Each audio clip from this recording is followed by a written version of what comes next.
बिस्मिल्लाहिर्रहमानिर्रहीम। अस्सलाम वालेकुम दोस्तों, आज हम समझेंगे रेस जोड़ी काटा को सिंपल अल्फाजों में। बुक में तो हर कोई पढ़ सकता है, बुकिश अल्फाज हर कोई देख सकता है, फिर भी कंफ्यूजन होती है बिगनर्स के लिए, जो नए नए वकील बनते हैं या नए नए एलएलबी के स्टूडेंट हैं, उनके लिए बहुत बड़े मसाइल आते हैं रेस जोड़ी काटा को समझने के लिए। हम सिर्फ कॉन्सेप्ट वो भी सिंपल अल्फाजों में समझेंगे, किताबों में जो लिखा हुआ है उससे हटकर अपने अल्फाजों में, सिंपल अल्फाजों में। ठीक है, तो वर्ड हमारा या टॉपिक हमारा क्या है? रेस जोड़ी काटा।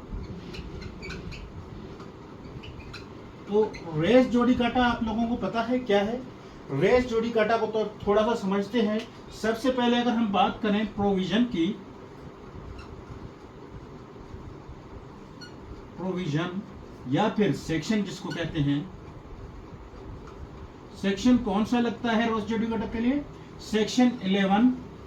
कौन से कानून? सेक्शन 11 सीपीसी के तहत। ठीक है, सिविल प्रोसीजर कोड 1908 के तहत क्या लगता है? सेक्शन लगता है रेस जोड़ी काटा के।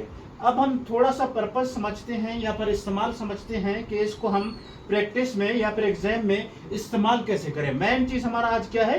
बुकिश जो हमारे पास डेफिनेशन है उसको अलावा हटकर हमने सिंपल वर्डों में इसको समझना है कि रेस जोड़ी काटा है क्या। ठीक है, रेस जोड़ी काटा के अगर हम इंग्रेडिएंट्स देखें कि सबसे पहले ये केस जो है, इट मस्ट बी डिसाइडेड। ठीक है, it must have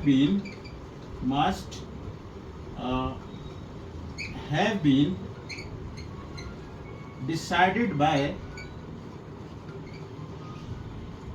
any competent court, any competent court। ठीक है, कि प्रीवियसली ये केस जो है, कोई भी केस अगर कॉम्पिटेंट कोर्ट, ठीक है, कॉम्पिटेंट कोर्ट ने जो है उसको किसी भी केस को, सिविल मैटर को डिसाइड कर लिया है, तो वो किस में आएगा? रेस जोड़ी काटा में आएगा। ठीक है, रेस जोड़ी काटा सेक्शन 11। ज्यादातर एग्जाम वगैरह में क्या पूछते हैं भाई? Define section 11। जब भी सेक्शन 11 सीपीसी में आए तो आप डायरेक्ट रेस जोड़ी काटा पर चला जाना। या फिर सवाल आता है कि डिफाइन रेस जोड़ी काटा, तो डायरेक्ट सेक्शन 11 को समझ लेना। ठीक है, रेस जोड़ी काटा और सेक्शन 11 एक ही बात है। इसमें सबसे पहले हमारे पास एसेंशियल्स क्या है? सबसे पहला ये है कि case must be decided by competent court. ठीक है, कि डिसाइड हुआ हो किसने? कॉम्पिटेंट कोर्ट ने। अभी डिसाइड हो चुका हो तो क्या वो हम उसको फिर आगे अपील में नहीं ले जा सकते? डिसाइड हुआ हो, मगर इसके फिर इंग्रेडिएंट्स हैं। क्या इंग्रेडिएंट्स हैं? फिर क्या है इसके अहमियत है या फिर इंपॉर्टेंस है कि वो डिसाइड हुआ हो सेम सब्जेक्ट मैटर में, सब्जेक्ट मैटर में सेम पार्टीज हो,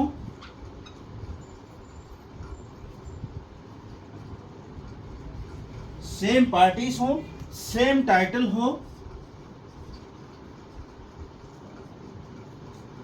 सेम टाइटल हो। ठीक है, कि रेस जोड़ी काटा को हम सिंपल अल्फाजों में समझें, रेस जोड़ी काटा क्या है? सेक्शन 11 है कि कॉम्पिटेंट, किसी भी कॉम्पिटेंट कोर्ट ने एक मैटर को डिसाइड कर लिया है, उसका फैसला कर लिया है। बहुत से लोग फिर उसको क्या करते हैं? उसको फिर से किसी अदर कोर्ट में फाइल करने जाते हैं, तो उससे आप क्या करेंगे? उसके अगेंस्ट एक एप्लीकेशन फाइल करेंगे, किसकी? सेक्शन 11 की। रिजेक्शन ऑफ द प्लेंट है कि जनाब अली ये केस पहले भी सेम सब्जेक्ट मैटर, एक ही मैटर, यही इसी मामले पर डिसाइड हुआ है कॉम्पिटेंट कोर्ट में, यही मैटर था, यही पार्टीज थी, यही टाइटल था, यही इशू था, ये केस डिसाइड हो चुका है, तो ये केस जो है फाइल करता है किसके अंदर? फाइल करता है सेक्शन 11 रेस जोड़ी काटा में फाइल करता है। ठीक है, तो सेक्शन 11 रेस जोड़ी काटा में जो भी सेक्शंस या जो भी केस फाइल करेगा वो क्या? रिजेक्ट होगा कोर्ट की तरफ से। आप एप्लीकेशन कोर्ट में सिंपल फाइल करेंगे कि ये केस जो है डिसाइड हो चुका है। किसने डिसाइड हो चुका है? कॉम्पिटेंट कोर्ट की तरफ से, और सेम सब्जेक्ट मैटर था, सेम पार्टीज थी, सेम टाइटल था। उम्मीद है आप लोगों को ये समझ में आ गया होगा। निहायत ही सिंपल अल्फाजों में मैंने कोशिश किया है आप लोगों को समझाऊं, और ये बुकिश डेफिनेशंस के अलावा है। बुकिश हर कोई पढ़ता है, फिर भी कंफ्यूजन आती है। थैंक यू, शुक्रिया। मजीद वीडियोस के लिए चैनल को सब्सक्राइब करें। शुक्रिया, अल्लाह हाफिज।